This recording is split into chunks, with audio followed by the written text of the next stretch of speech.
time for round 4 of me reacting to your hot anime takes. If you want to submit hot anime takes for a video like this, I have a Patreon, patreon.com/prosd. It's $1 a month. There's a link down there. And yeah, you can submit your hot takes there. But yeah, let's get down to it. Movies of popular anime are better products than their TV counterparts. A simpler narrative, better pacing, and better animation. I 100% disagree. I think that most anime movies based off franchises are usually, they're fun, they're fine, filler by nature, because they can't, unless it's stuff that is supposed to be direct sequels to the show. They're generally like, oh, the characters go and meet some new characters in a town or wherever, and there's a new bad guy, and then they wrap it up. It's fine, like, especially if you bring up something like One Piece or Naruto. You know, these movies, I'm actually not as familiar with the Dragon Ball movies. But One Piece and Naruto, it is just like, all right, put the characters in this place, and they all get to fight, and then they do a thing. It doesn't even come close. Yeah, the animation might be better, and there are good anime movies. Like, for example, One Piece Strong World, I think, is quite strong. It helps, I guess, that Oda helped write it and contributed to the story of it. Better pacing, I don't know necessarily. I think some of those really drag, especially if I don't give a shit about these original new characters on screen. Better animation, sure. Now, with that said, like I mentioned, stuff like, you know, Disappearance of Haruhi Suzumiya, that is a direct sequel to a show, and it is gorgeous, and it is the best part of Haruhi, so. But if we're talking about stuff like, oh, it's a movie that's non-canon, I mean, for Dragon Ball, though, I haven't seen a ton of them. I've seen some of the newer ones. I really liked Dragon Ball Superhero. I thought that was great. But I don't think that's filler. I think that is, like, canon, right? I don't know. I'm not an expert on the new Dragon Ball stuff. They can be good. But generally speaking, I would not go as far to say that the movies are always better products. Sometimes they drag. Sometimes they're kind of making me, like, you know, tap my watch like, let's get this over with already. After you've watched about 3 to 4 anime in most genres, there's not much new to gain from watching more. Most new stuff is the same as something you've already watched, but with new characters. So I've heard people make this argument. I know where people are coming from. I don't feel this way, but I also like to watch a variety of genres, so I don't necessarily feel like bored or like I've seen too much of this. Something I'm going to talk about also later in the video is, and I've mentioned this before, is that I am reading pretty much every manga on the Shonen Jump app just because I fly a lot. That is something you notice where you go, wow. I think due to editorial pressure, stuff starts out really, like, unique and then becomes battle slop. And that is a shame. For me, my counter argument, not argument, but my sort of stance on this sort of mindset that this person is bringing up is that for me, it's not necessarily I need it to be completely brand new in the genre or completely different. I just like seeing the author's voice and the author's, or the creator or the director or whoever. I like to see their flavor and their perspective and stuff in it. I think that alone can make certain series, even if, like, if you just look at the story and the characters, you go, yeah, this is reminiscent of stuff we've seen before. But just their unique personality or whatever can amplify it, or I don't know. I don't. I mean, you could argue this about all stories in fiction, right? Like, we've had tens of thousands, hundreds of thousands of stories since humans are telling stories. Humans have recurring experiences. We have universal shared experiences. We have universal conflicts. You know, these things have been going on since the beginning of time. So yeah, you're gonna see a lot of the same stuff, but I still think you individual creators can make that still interesting to experience. Miyazaki isn't in a league of his own when it comes to being a great anime director. He is great, but others like Satoshi Kon, Naoko Yamada, Masaki Yuasa, and more deserve way more recognition for their achievements. Even if anyone thinks Miyazaki is the best at the end of the day, it not being a conversation is detrimental.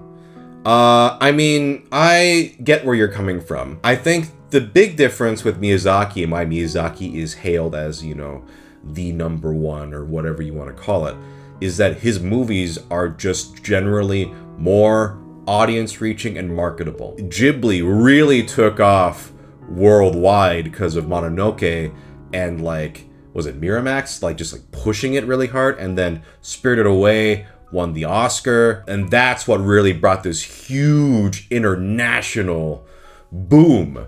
I mean, Ghibli was highly respected and regarded in Japan, you know, from the beginning. A lot of his movies, all ages can watch.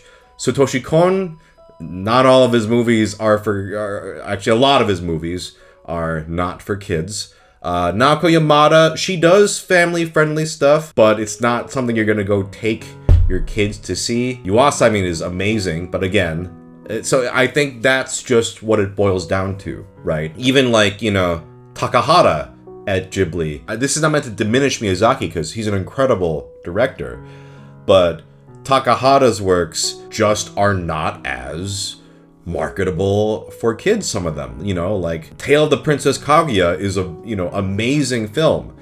Is it something that has Totoro in it? No.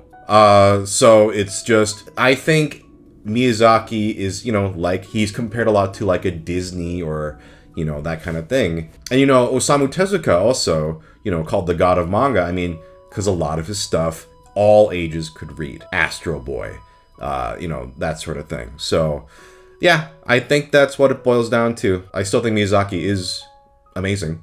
And, but all of those directors you listed are, I agree, they also are fantastic directors in their own right. I don't think people are necessarily putting down those directors. It's just, you know, Miyazaki is just more well-known. Being more well-known does not necessarily mean you are better at your craft, by any means. Not technically an anime take, but I believe English translated manga would be more enjoyable if all the pages are mirrored. The speech bubbles and panel layout are intended to be read right to left. Since English is read left to right, it makes reading manga very disorienting. I mean, I get it. When I was young, first reading it, it did take me a little bit to get used to that. I will say that, you know, back in my day, they used to mirror manga, and it suffered for it because that's just not the original intent. Even simple stuff, just like characters are holding stuff in the wrong hands or whatever. But I mean, the page layouts are made for right to left, so certain things are supposed to hit you in certain parts of the page. It really does matter. I don't know how much manga you've read, but it sounds like you haven't read like a ton if you're still kind of struggling with it. I'm just assuming at this point. But I will say for me now, it's just so second nature that I don't even think about it. I mean, I've read so much manga. So hopefully you can get to that point where it just is comfortable for you. I don't agree with this take because I've read mirrored manga and it just feels off. And also some characters just don't look right because they're flipped. Like it's not preferable by any means. Watching One Piece to catch up when you're seasons behind is a much better experience than watching weekly. Many individual episodes accomplish nothing narratively and often just rehash something that was covered a few weeks prior. This makes viewing feel unrewarding, especially when you've just watched a few weeks of episodes of very little movement. Watching for the backlog fixes this, since the episodes where nothing happens quickly move to the episodes where things do, instead of having to wait a week or more to get there. I agree with you. Yeah, I mean, I'm still not caught up on One Piece, the anime. I'm current on the manga. But I actually feel that way about the manga. Even though the manga doesn't have the pacing issues that the anime has, I actually prefer to read the manga in big batches. So I'll kind of intentionally let it build up for like a few months, and then I'll read like several chapters in a row. The week to week, it just doesn't appeal to me as much. And with the anime, I can understand that too. Which is why I'm actually excited that they're going to be moving to seasonal with Elbaf. I think that's something that's been a long time coming, and we needed that for One Piece, especially to keep the quality level. I mean, right now I'm working through Whole Cake Island in the anime, which is a struggle sometimes, especially the pacing. You're right. There are episodes of the show where they stretch it out so much so barely anything happens. However, when you watch like 6 episodes in a sitting, you don't notice that because you are kind of just consuming it as a whole. And also you can skip the recaps because the recaps are insanely long at the point where I'm at in the anime. Yeah, I get it. I agree with you on this one. I get the appeal of watching stuff week to week, especially like cliffhangers are more potent if you're watching week to week. But when I'm watching anime, I actually prefer to watch it in a batch. Even stuff that's only 13 episodes, I'll wait till the show's done then watch it. A lot of anime and manga, but shonen in particular, have too many characters. Instead of using established side characters or ones from previous arcs that the audience is familiar with, many shows often introduce new characters that we never see again. Oh yeah. I mean, I mentioned I'm reading through the Shonen Jump manga, and this is just like classic. It's classic in shonen because they are trying to survive. Introducing new characters, flashing new groups of characters, that is what gets the kids to keep reading. They go, ooh, who are these 10 new shiny characters? That's what it is. A very interesting manga that I appreciated reading was Bakuman, because it just frankly talks about a lot of this stuff and it really opened my eyes to how Shonen Jump is run.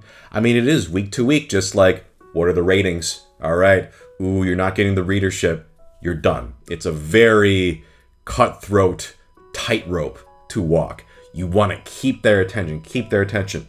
That's why they'll do gimmicks and new characters and plot twists and reboots, and they are just hanging by a thread sometimes. It is really sad when you're reading like a Shonen Jump manga and there's a character you really like, maybe from like the first arc, and it's usually the arc that's the less, from my experience, the less battle heavy stuff. But then once it shifts, because so much shifts into battle slop, fighting becomes a thing, and so the fun character that was like in the first arc doesn't fight is gone. Like, you'll see them again in chapter 500 at the end as a little nod, like, remember this guy? But I'm like, man, like, a lot of stuff starts as comedies and then turns into battle slop, which I hate. And so the funny characters in the first 50 chapters that I'm like, I love this character, they're gone. And instead, Fighty McFight comes in. I'm cool McFighty McFight. It's a drag. So I agree with you. They got too many characters, but they're just trying stuff. Or at least for me, it's fun and interesting to approach it of like, what are they trying here? Like, why are they doing this? It's not because the mangaka is like bad at their job, or, well, maybe sometimes it is, but I'd say a lot of times it's like an editor asking them to do something, a mangaka just going, I need to pay the bills and I just need to try something. Here's some new characters. Sometimes a new character catches on. You never know. It can be frustrating for sure, but if you're week to week, you kind of have to do what you need to do to survive. A great anime opening is a combination of good visuals and music, and not just good music. Good music alone is just a good song and not a good anime opening. I agree with this 1,000,000%. And in fact, right now my friends and I are doing an anime opening bracket for fun, where we took a bunch of our favorite openings. This is a huge point for me, where sometimes people will nominate an opening and I'll watch it and I'll go, wow, the song's amazing, but the visuals do not live up to it. Like, I'll just call one out. This is a show that I hear is really good and I do want to watch, and I have never seen the show, but it's called Shangri-La Frontier. And the first opening for that show, I had never seen it before. I had heard the song, and actually, I don't know if maybe I'd heard the song in passing, but I'd never sat down and watched this opening. But my friends were like, this opening is great. And then I watched it, and I was like, this song is awesome. But these visuals do not live up to this song. Like, there's just a lot of boring shots. Just characters standing there. Characters walking. Sure, they throw in some flashy battle animation, and drawing-wise and animation-wise, it's high quality, but to me, that if the shots are not in concert with the music in a way that feels like, wow, the best anime openings are the one where the visuals and music are both top-notch and they go together so well. That's the best. So I'm 100% with you. If it's just the music's great, but the visuals are lacking, go play it on a jukebox. That's not what I'm looking for if I'm looking for a great anime opening. I 100% agree with you. I heard from another friend that their friends were doing like anime opening, another sort of bracket kind of thing. But people were just like, oh, I haven't seen the visuals. I just think the song's good. I'm like, then do an anime song bracket. You're not doing an anime opening bracket if you're not watching the visuals. Come on. And the same goes the other way. Like, if the song sucks and the visual and the animation's great, that also is a not bad. That also is a whatever anime opening to me. They are both equally important. The music, the visuals, put them together, make a delicious PB&J anime sandwich. Angry fans should direct their hatred to production committees instead of animators and directors. The money people set the budget and timeline constraints. Oh yes, 100%. This is something that so many people online do not understand. As someone who works in an entertainment industry and has many friends who work in many different entertainment industries, the common man does not understand that the artists, they're not the ones responsible for so many catastrophic productions. For animators, they're getting underpaid, they're given not enough time to do stuff, and this is set by executive decisions. This is set by people who want to just make it cheap, they want it fast, and they don't care how many artists they grind into dust to make that happen. Because for them, it's about money, money, money. Even directors, no director is setting out, I want to make something bad or mid, It's just so many things happen. And listen, it can be a director's fault, absolutely. And it can be an animator's fault. I'm not saying all directors and all animators are blameless. But from my experience and from what I've seen in other productions, it's so oftentimes the executives, it's greed, it's incompetence, it's bad notes, it's like you said, budget and timeline constraints. So it's a miracle when a good thing is made. So I think we should all appreciate when good art is made. It's a miracle because there are so many factors, including incompetent, greedy, stupid executives that get in the way of that process.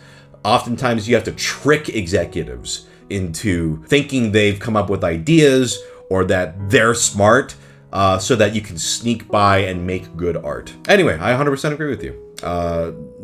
Do not, especially not animators. Animators are working their asses off. Come on. If the anime's opening and ending changes, it's a new season. Therefore, Freeman starts season 3 in January, not season 2. This one's just funny to me because it's completely wrong.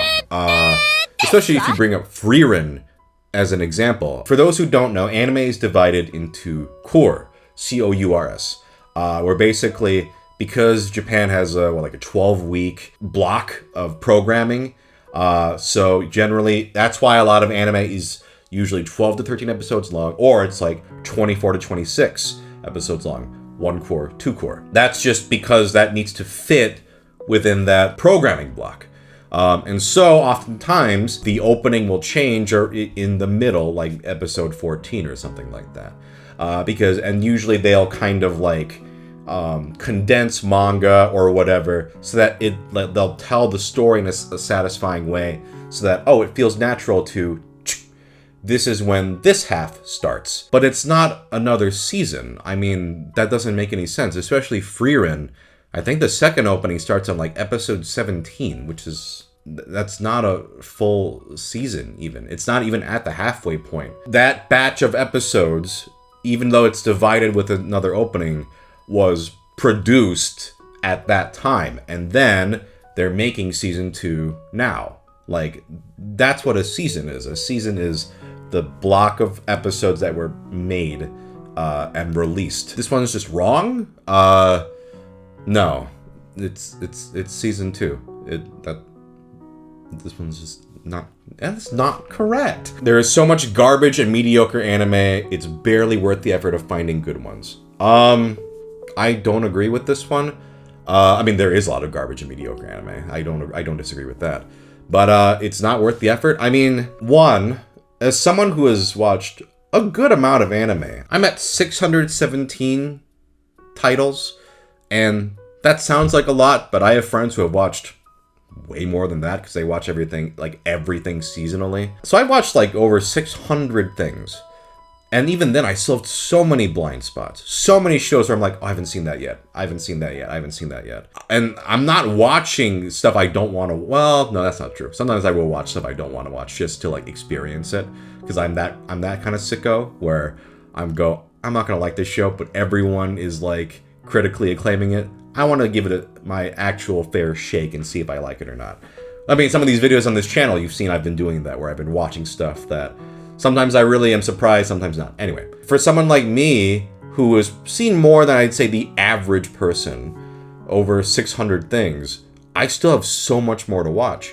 And then the other part of this is that I don't think it's that hard to find good anime. I mean, when you say it's barely worth the effort, there are websites like Anime News Network, My Anime List, that just have, I mean, they literally rank the shows, one, based off like user rating. So if you want to find stuff you've never heard of, you can just look at that. That's how I started in this hobby, was Anime News Network. And I discovered shows that way. That's how I discovered Chihayafuru. I had never heard of it. And I saw, oh, what is it? It's called Chihayafuru. Oh, people seem to like it. And it's my favorite anime of all time. It was not hard to find it. I just looked at a list. But there are also like creators online. There are people who make videos or blog posts talking about their favorite stuff. You just hear about stuff. I ask my friends what they're watching. You know, it's really easy to find stuff to watch. So when you say it's barely worth the effort, what effort? I have so much shit I need to watch still. And I don't really need help or need to expend any effort to find new stuff to watch. I got a lot more stuff to watch. So this one doesn't really click with me. There's still so much good shit to watch, and it's easy. It's easy to find and easy to access in this day and age. You guys have streaming sites dedicated to anime now. It was not that easy when I was a kid. On that note, that's why I like making videos like this. I love anime. I'll always love anime. If you enjoyed this, give it the old like, comment. I would like to do more, but it really just depends on the views. Honestly, I'm glad we're at a 4. We've gotten enough interest to get a 4th video out of this. I could talk about this shit forever. So if you like it, like, comment, and subscribe. Otherwise, I'll see you in the next one. Peace.